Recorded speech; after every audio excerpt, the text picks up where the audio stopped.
मैत्रीण जेव्हा दगाबाजी करते ना तेव्हा खूप त्रास होतो. तर हाय, मी वैष्णवी आणि माझ्या चॅनलवर नवीन असेल तर डू सबस्क्राईब माय चॅनल. आणि हे विषय जर ऐकायचा असेल तर रिलेटेड व्हिडिओमध्ये टाकलेला आहे. सो सकाळ सकाळी आवरले, सगळे नोट्स घेऊन विद्याला माझी आयडेंटिटी दिली, कारण मला तर माझ्या कॉलेजमध्ये सगळे ओळखतात, मग विद्या तर नवीन आहे ना. सो निघाले आणि तिकडच्या रस्त्यानं न जाता ग्राउंडमधनं रस्ता घेतला, कारण तिथं नसतात वॉचमॅन. त्यानंतर प्रोजेक्ट व्यवस्थित केला आणि विद्याने मला प्रोजेक्टमध्ये मदत केली, म्हणून तिला ते प्यायला दिलं. इतकं सुंदर लागतं आणि चिंतामणच्या समोर ते पायनॅपल ज्यूस आहे, लय भारी लागतो.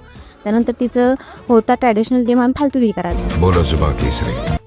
काही अशा प्रकारे. त्यानंतर तुळशीबागमध्ये गेलो, वेगवेगळ्या बांगड्या बघितलो, कानातले बघितलो आणि काय म्हणतात बुगडीच्या नावाखाली काय वेगवेगळे बघितलो आणि चालू झालं. काय घेतलं नाही ते वेगळा विषय, घेतलं ते गाठलं नाही तो पण वेगळा विषय. त्यानंतर मग जरा लुगूची बॅग बघितलो आणि बाहेर येतो तर काय वातावरण असलं झालेलं सांगायला नको. ते जरा पोच दिलं आणि तिथून आमच्या ओळखीच्या काकू म्हणले की तुम्हाला आंबा पाहिजे का, आणि म्हणलं आम्ही पडलेली आंबा घेतला आणि चिक्कू तेवढा घेतला पडलेला. बस इतकाच होता माझा दिवस. Thank you so much. माझ्यावर आवडल्या चॅनल लाईक सबस्क्राईब.